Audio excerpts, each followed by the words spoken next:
Welcome to What Matters to People, uncovering stories, trends, and connections that unlock greatness in brands.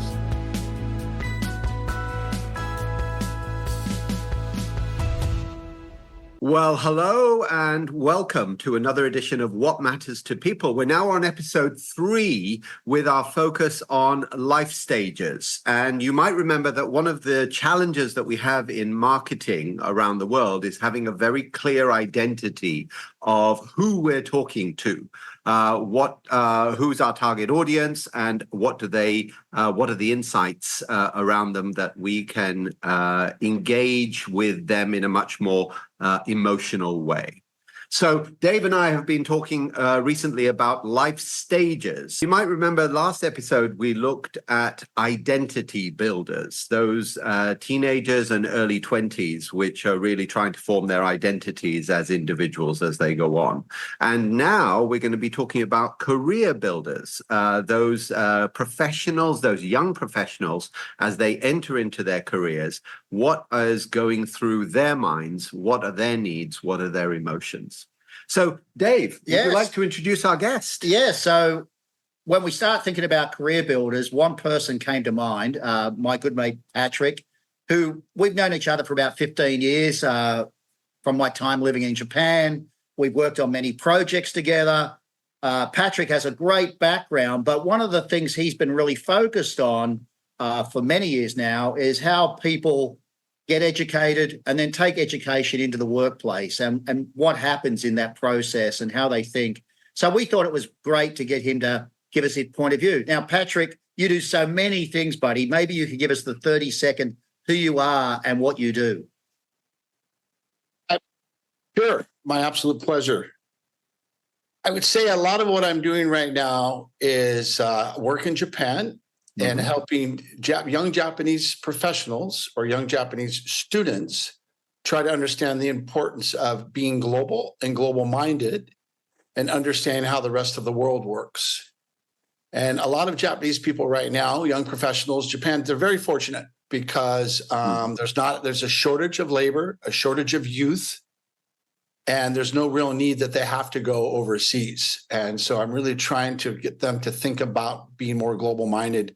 And so I'm doing that through Shizenkan University, where I'm an MBA professor. I'm doing that through some of the work that I've been doing as an advisor previously with WeWork and a Japanese company called Kokuyo. Yeah, and a lot of that work, because background, Patrick and I have worked on some of these projects that he's working on. I've helped him out on a couple of things. Excellent. And a lot of it has been really focused on the way in which the workplace is changing, particularly the office workplace. And that's a global thing. I think when we started to see that shift during COVID of the discussion about remote work and everything, everybody sort of said, well, Japan will be the hardest market for that to come alive, right? So, Patrick, maybe a couple of thoughts on that, and how is Japan coping with that shift? And just to start, my last book was the title was "Strategies for Keeping Japan #1 in the World," and I have some rosy glasses, but I have a lot of data to kind of back that up. And because Japan is a very rule-driven society, and people tend to follow what their leaders prescribe, Japan is quite agile when it needs to be. There's a lot of discussion around Japan not being very agile and taking a long time to make decisions. But once decisions are made, it's probably one of the quickest countries in the world in actually expediting whatever that decision is. And I've seen this in multiple different scenarios.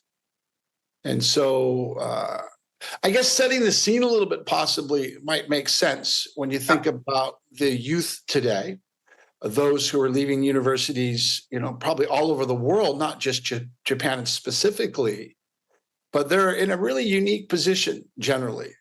And again, it depends on the countries and regions, but there seems to be a labor shortage, a skilled labor shortage around the world. This have to go to the office, have a long commute, sit in this kind of grungy, terrible office and be there every day, all day, seems to be something that we've shifted away from. Okay. Technology has proven that we really can do a lot of work remotely and probably should do a lot of work remotely. And when you look at the models around creativity and that balance between the individual thinking and thoughts and time and that of a social context working with others, and that balance as well, it makes a lot of sense for people to be on their own and in a place that they feel really comfortable and relaxed and can be energized. Yeah. That might be their home office. It might be the local coffee shop. It might be a co-working space, or it might actually end up being their office. And so you set the context. You have this world where this youth don't necessarily want to go to work every day, probably don't have to go to work every day because there's flexibility of technology, and they have opportunities for other jobs because there's a shortage. Yeah. So that kind of just setting the scene with that. Yeah, I think that's all true. And what we're seeing is that dramatic shift over the last, driven by COVID, right? I mean, we always talk about, and you and I have talked about this many times, how COVID sort of sped up what we had seen as a long-term trend. And suddenly in 2 or 3 years, what we thought might take 10 was happening, right? Yeah. And I know from your experience with shared space working environments, the development of remote working, et cetera, younger people, as you say, college students, college graduates, people in their 20s, et cetera, at the front end of the way in which we changed the working environment. How do you think they're coping with that change? Do they see that as just a natural because that's life now, or is it something that they're having to learn to cope with? I think it's more of the older generation learning to cope with it. Mm-hmm. Because, often we know what we've experienced. Right. And so people who are, over 30, the non-digital natives, basically, right? They have different experiences and different expectations. But the younger generation that are digital natives, their experience with technology and using technology is quite different. So I think for the younger generation, what they're seeing is, again, as I've shared before, they don't necessarily have to go to work every day. They don't, they're in high demand. But what's also interesting in this kind of shift towards remote working is we're very social beings. Yeah. And so it's really finding that right sweet spot or balance. And everybody has different personalities. You might have somebody who's really self-motivated, self-driven, and they can be anywhere and it doesn't matter. And whether they're online or not, it doesn't matter. But then there's a lot of people that actually may not be, or really need to be in that same room, feeling human, having that human connection. Because it's you're right. We're seeing a lot of companies are now actively encouraging and being encouraged to have people come back into the office. Here in Thailand, many of the companies are asking for 2 days a week of being in the office, 2 or 3 days a week of being in the office, and 2 days working from home. Because there's that need of, in some personalities, that emotional engagement that very often we, as our generation and generations behind us, have really built up a very strong network of friends and, in some cases, life partners because of our work colleagues. Which brings me a little bit just to add on to that layer of maybe that separation, because increasingly now we're also seeing in the younger generation and in the economies that we're facing that there's a lot more project work, or the gig economy, as sometimes we call it, where there's short-term contracts, project work. How do you feel that this generation are now coping with the uncertainty of potentially having to look for a new job sort of every year or even in shorter periods? I playfully just came to my mind as how do you feel the difference between having a part-time girlfriend where you could date others, being married? Don't go there, Patrick. Don't go there. This is very, very dangerous territory, Patrick. So it's in some ways it's kind of it parallels with that. And some, so there's this sense of stability Right. But at the same time, there's this feeling of potentially lack of flexibility. Okay. Right. And it depends on what you're looking for at that particular stage. And if you can work remotely anywhere in the world, like my daughter right now is working for an ecotourism company out of the UK. Wow. And has lived in 5 different countries in the last couple of years, and only went to the UK just because she happened to be there and met her boss face to face. But that was just because she wanted to, not that she had to, kind of scenario. He was just looking for a free drink, right? And I think it comes down to what we're ready for in our stage of life. Yeah. I think in many ways it's and the other thing that's been interesting, especially in Japan, is this concept of lifelong employment. I don't think it's possible to give anybody lifelong employment at this stage in time and history, kind of thing. Yeah. And so what does that look like? And there's this balance, right? It's the cake and eat it too kind of thing. Oh, I want to have my flexibility. I want to be able to work when I want to work, but I want to be paid a full-time salary at the same time for this, right? Yeah. It's the cake and eat it too kind of thing. I think a lot of it comes down to one of my favorite statements, which is where attention goes, energy flows. And so whatever the outcome that you're prescribing for a particular scenario, whatever it is, whether it's part-time, full-time, or whatever, it's like, what are those KPIs? What are our expectations, and what does that look like, and what is that timeline, and how people get that done, and that quality of that work? And that could include using ChatGPT, could include a lot of different things. Right. But at the end of the day, I think it really comes down to what is the outcome and that we're looking for. And then it doesn't almost matter how people do it as long as it's legal and ethically done. Yeah. So that actually leads me to a question. So Patrick, you and I have known each other, as I said, nearly 2 decades, and I've always known you primarily as an educator in a very broad sense. I mean, history. Patrick started his own school in Japan many, many years ago. He now works at a university. But in between time, he's done amazing other things. I mean, when I say educator, it's for your experience in starting and running TEDx Tokyo, the first ever TEDx in the world, right? Which is a great educational platform that many people use today. Yeah.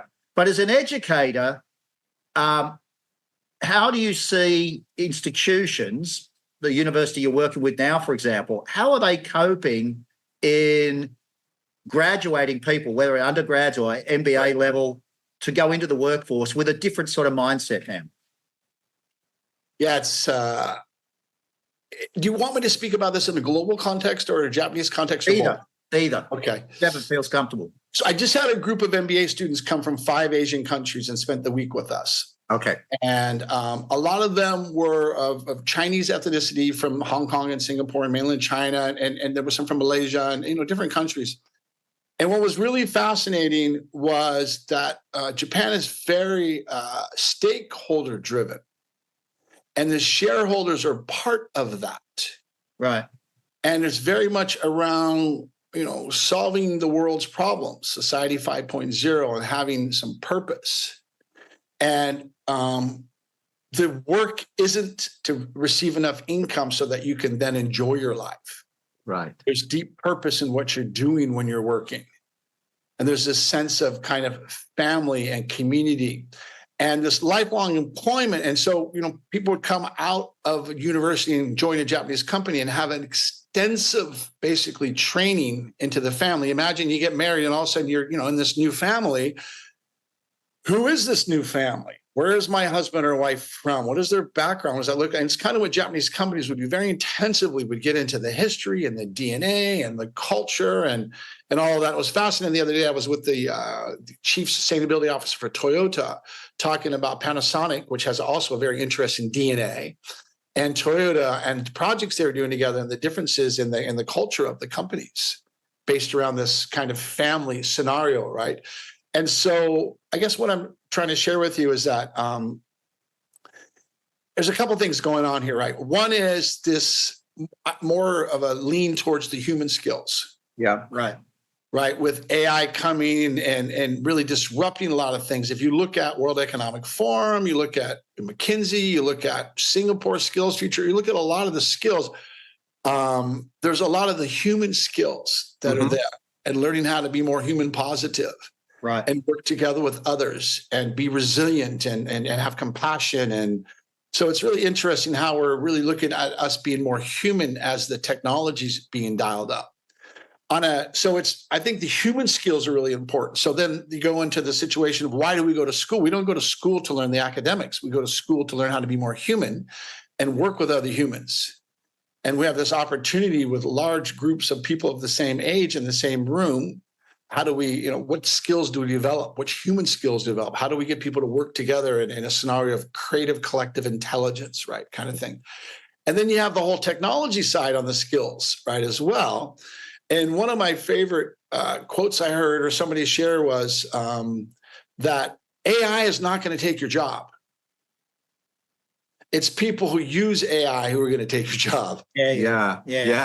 Right? Exactly. That's a good point. Like, yes, it's like it's the same thing with technology as those who use technology. It was interesting. The sustainability director for Toyota was sharing. I said, what about like, amazing robots in Japan? You won't even need any people in the factories. Right. And she's like, no, you need Kaizen. You need that human factor. You need that human there to just continually be thinking about how we can take to the next level, how we can add that little bit of a different touch. So to answer your question, I think more and more what people are looking for is people have strong human skills, but not an allergy to technology and the change and the tools of technology would probably be that right balance. Yeah. I think that really aligns with an experience I had just last week. I got asked to, there's a well-known MBA school here in Bangkok, and I was asked to give the final lecture before they graduate. So I did the final lecture, and then it opened up to about a 1-hour question and answer session. And there was about 25 of these students, and they were all people in their late 20s, early 30s who had gone off into the workforce and then gone back to do their MBA either full or part-time. Mm-hmm. And nearly all of them still had stakes in businesses. Either it was a family business or it was something that they'd entered into and their boss had basically either paid part of or whatever their MBA fees. What I found interesting was the questions were all about personal experience. They were all wanted to know, here's a scenario I have in our business. One guy worked for a dentist, a group of dentists, and he was one of the dentists. He qualified, he'd worked for a couple of years, and now he got off to MBA school. And it's basically the partners agreed, well, you go off and do that and figure out what we can do to grow our business. And the questions he was asking were not technical questions about business function or marketing. It was really about how do we build better relationships, right, with everybody in our business, at every connection, right? So he was looking at it through a lens of perhaps marketing, but it was always about how do you develop relationships. There was another guy who owns a couple of cafes here in Bangkok, and his big said, well, my challenge is there are hundreds, thousands, like Tokyo, like every major city in the world, there are thousands of cafes, right? So how do I differentiate mine so that people want to come and spend time at my cafe? And that it was about not the coffee, but wanting to spend time, right? And I think this goes back to stuff you and I have talked about many times. I'd really like to know, when we think about the gig economy and, people all over the world getting more and more involved in that, what's your opinion about that thing about relationships? What's the lesson that maybe you've learned about what do they have to keep in mind about building the relationships or maintaining those relationships when you're not working with the same group of people for 5 years, for example? It's interesting, and I'll go back just a touch. There's been this shift from this lifelong working for a company to more of purpose-driven. Yeah. And if you look at a lot of companies, they weren't started to make money for making money. They were started because they were solving some societal problem, and they were solving a problem of some sort, kind of thing, right?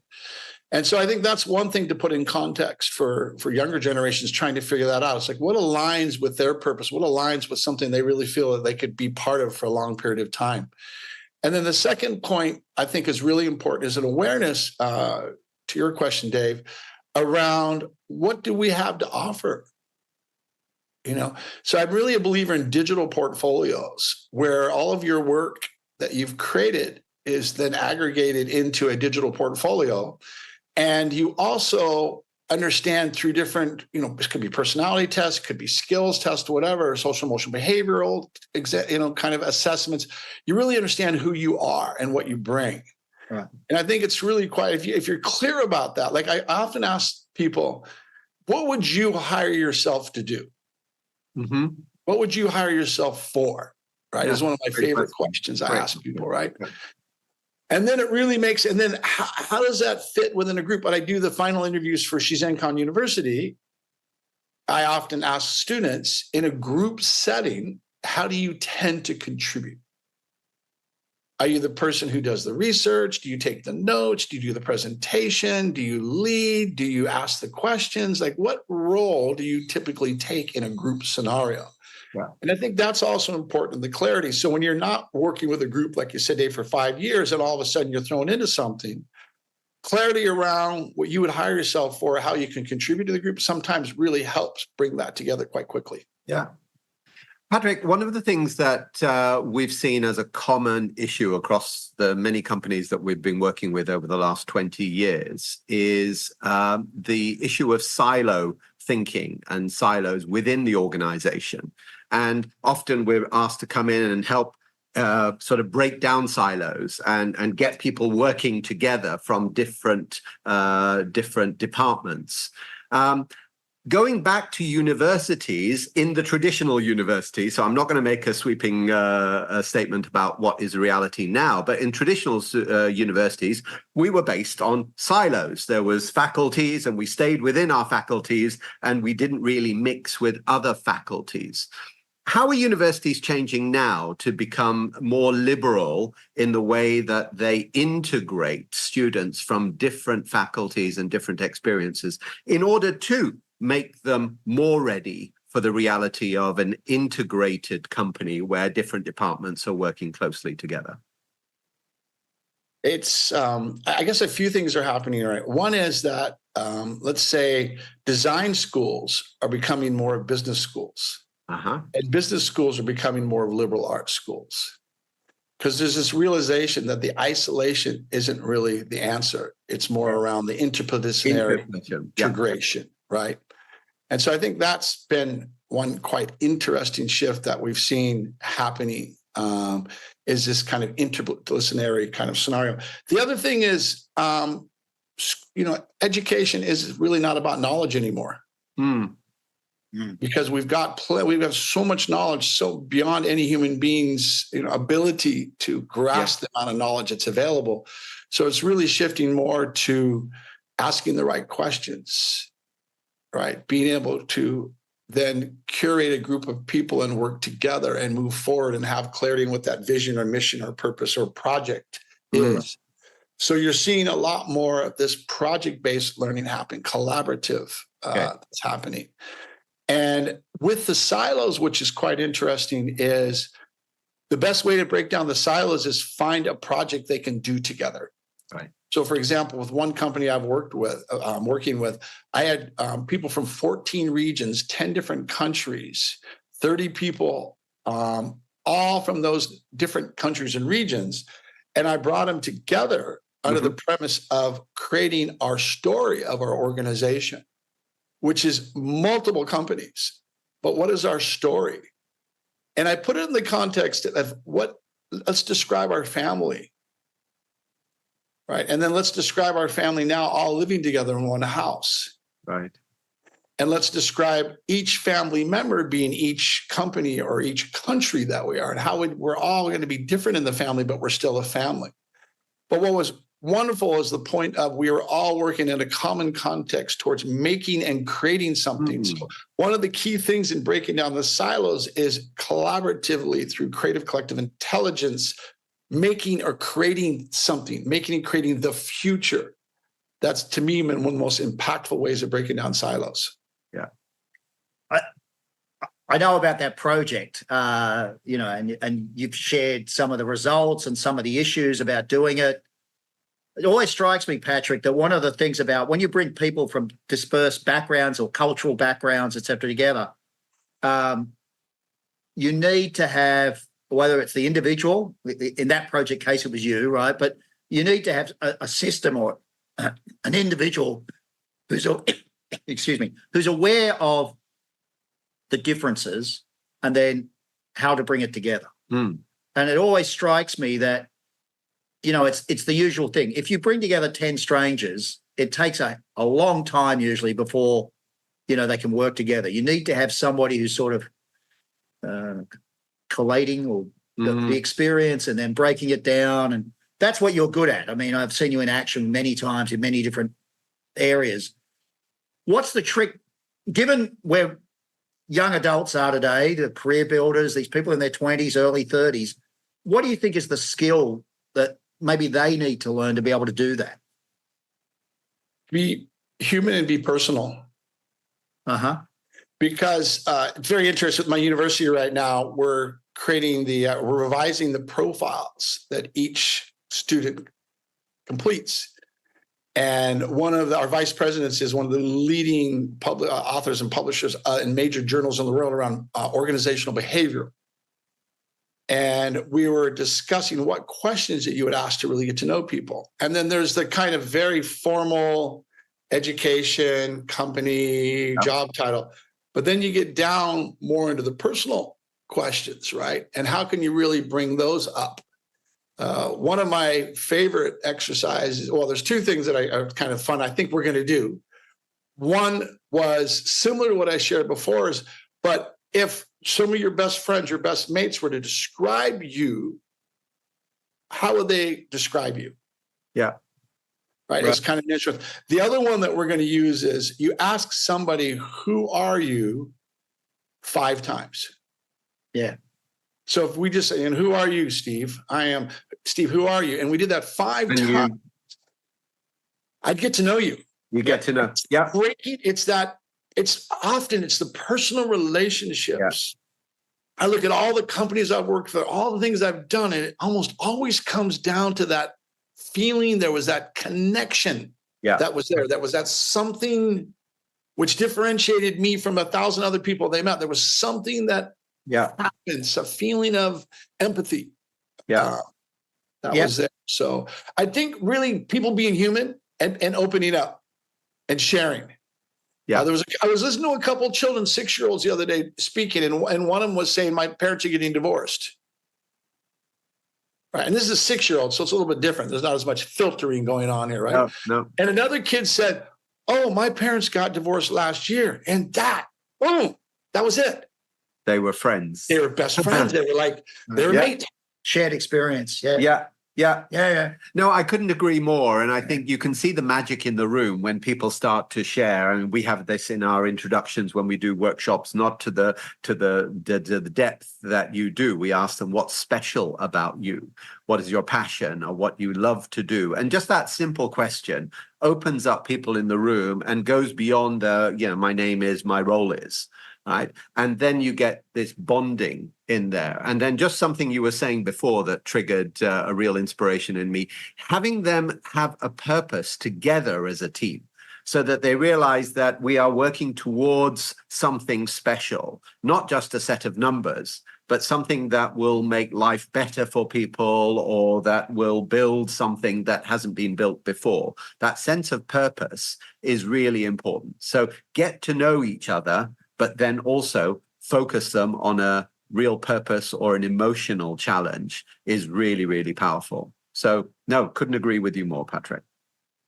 Hey, Patrick, real quick before so we were with this Buddhist monk last week, and they were supposed to meet him in Kyoto, but it didn't work out because I think the first time maybe in the history, Shinkansen trains were down for. This was the morning they were supposed to go to Kyoto. Anyway, luckily, because I wasn't going with them, I got to enjoy this session online. And he'd done this at a couple different Davos sessions, World Economic Forum sessions. This Buddhist priest had been there as a young global shaper. And he asked people, tell me about your ancestry, your ancestors. Describe your ancestors, kind of thing, right? And they thought about it for a couple minutes. He rang a little bell and tone, and then they thought about it, and then they came out and they had a discussion, right? And then the next one was, in 100 years, in 2124, how will your ancestors be describing you? Bong, right? And then a couple of minutes, everybody was thinking. And that was a very profound question. You know, people often say, when you die and they're at a funeral, what would people say? The one I used earlier was, how would your friends describe you? Yeah. Other interesting was around the ancestry part as well. Yeah. Yeah, that goes really to the subject that we're sort of focusing on, life stages, right? Because one of the, the boomers issue, right? So we hear this particularly out of the US, boomers do this, boomers do that. And then when you actually look at all the research, you find out that actually people that are in their 60s, going back 60 years ago, were voicing the same things that people in their 60s are saying today. And when you and I were in our 20s, right, we were saying about people in their 50s and 60s the same stuff that people in their 20s today are saying about people in their 50s and 60s, right?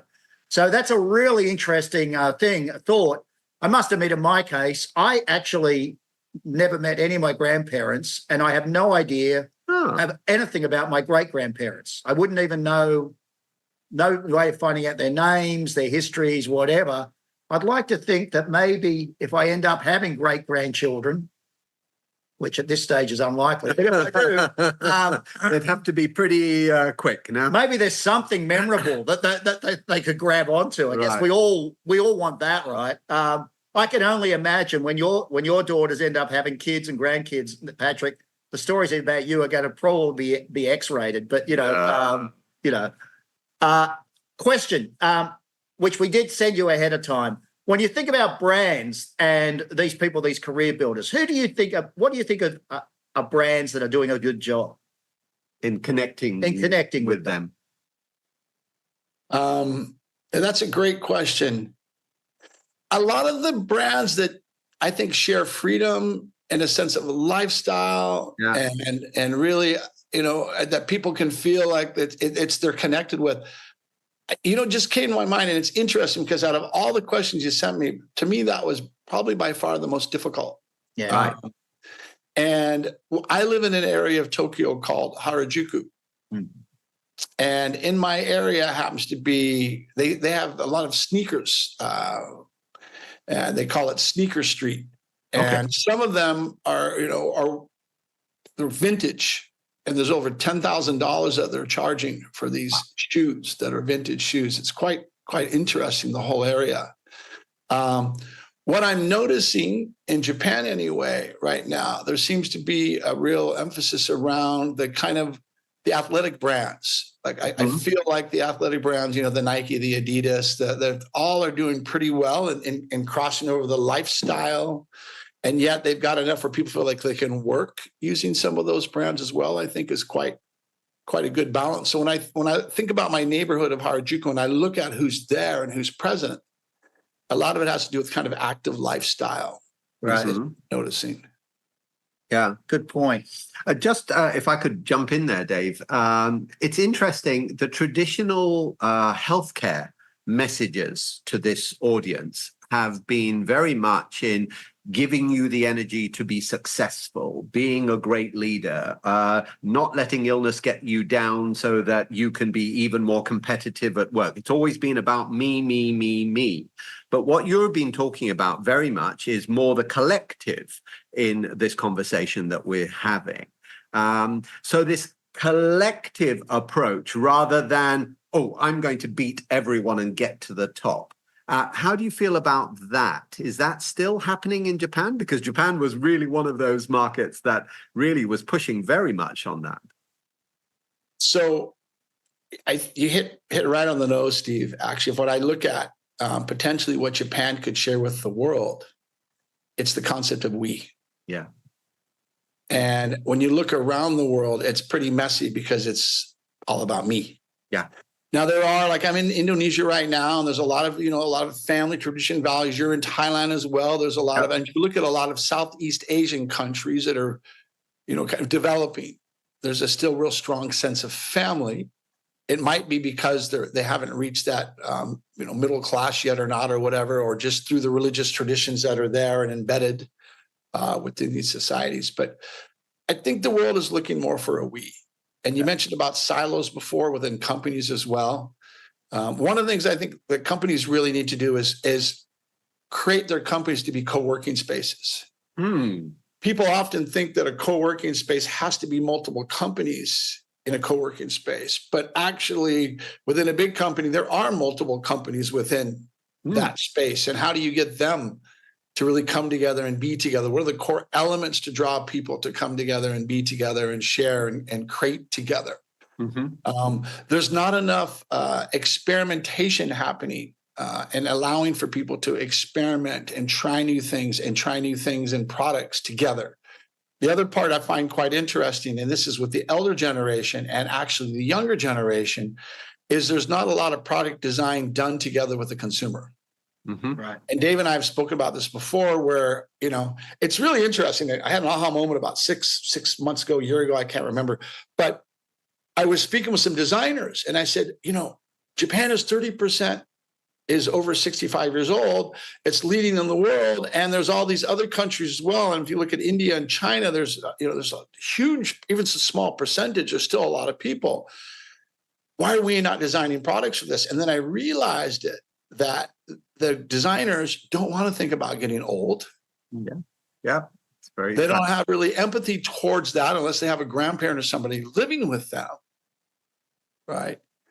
And then for some reason, we're not bringing together the youth and trying to figure out what they want. And Dave has a great example many years back with Hiro, and how you brought Hiro back from Hawaii and had him just go around the nightclubs and find out what all the youth wanted. And then through that research, really tapped into it. So I think this very much user-centric prototyping, experimental, experiential is one gap that I think we still have.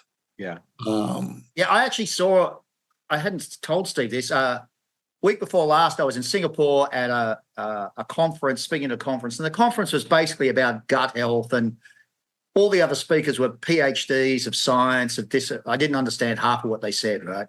But one interesting thing that came as a sort of by conversation was one person from one company was explaining a fairly large, as I understand it, sort of pharmaceutical company. And one of the things they've been doing is when they hire new graduates, like as in master's, PhD type levels, if they hire a new scientist, they actually match that scientist with somebody in procurement. Or they'll match somebody they've hired as a new accountant, for example, and they'll match them with somebody that's in the laboratory. And they basically, it's a sort of co-working thing on a one-on-one. It's a really interesting thing of what they've discovered is something that I guess some of us have experimented with in the past, but if the accountant doesn't really understand what the scientists are trying to do, they don't help each other, and vice versa, right? And if the scientist doesn't really understand that, well, if we can't make money from this, or this is how we're going to make money from this, then, well, we've got to really think through what we're doing, right? And I found that a really interesting, it was a little side discussion, but it really emphasized what you're talking about, where inside organizations, no matter what they are, maybe crossover more, age groups, skills, backgrounds, and try to get people to work more on multi-background teams, etc. And that's bound to also help them to appreciate the people that they're talking to as consumers as well. So the more emotional bonding you have, you realize that, people are different. And actually the scientist is a really, really nice guy or a nice lady. And therefore, I'd like to know more about them, of course, as an individual. Well, this curiosity in many marketers is missing, of going beyond still. The curiosity of going beyond the demographic of age and sex and where they live is absolutely still missing in many, many companies, even though we know that that is meaningless in terms of describing the personality of that individual. So hopefully, if we can sort of feed that kind of curiosity within organizations, that will then, of course, sort of, I hope, inspire them to look at the people that they are trying to talk to and sell to and engage with in a much more personal way. Last point, but real quick. The One interesting fact is the number of companies in Japan that are over 100 years old. There's over 33,000, more than half of in the world. And that number over 200 years and 300 years is, just becomes amazing. Yeah, it's really interesting. And how does a company stay, alive that long? It's not making the same product. So I think that's also really interesting for people to think about this longevity of companies. Yeah. And what is the DNA of that and what makes that work and what makes that happen? And it is about being agile. It is about moving with the times and changing with the times, but at the same time, having a very strong fundamental DNA principles built into it as well. It's a very interesting combination between what makes that company the backbone of that, and then how does it move with the winds of change? And if anybody wants to know more about that, Patrick has a book about the subject of the 1,000 companies where Japan is number one in the world and how that culture actually drives those companies, right? If you read Japanese. If you read Japanese. Excellent. But these days we can all grab the automatic translator and just read it through our phone, right? So, right. Hey, we wanted to finish up. Steve, what's our last question? Yeah, last question. So, Patrick, we've talked a lot in the last 45 minutes. If you were to summarize in just a few minutes the three most important piece of advice that you would give to marketers in companies who are going to engage with these career builders, what would it be? The first would be stay curious and ask good questions. Mm-hmm.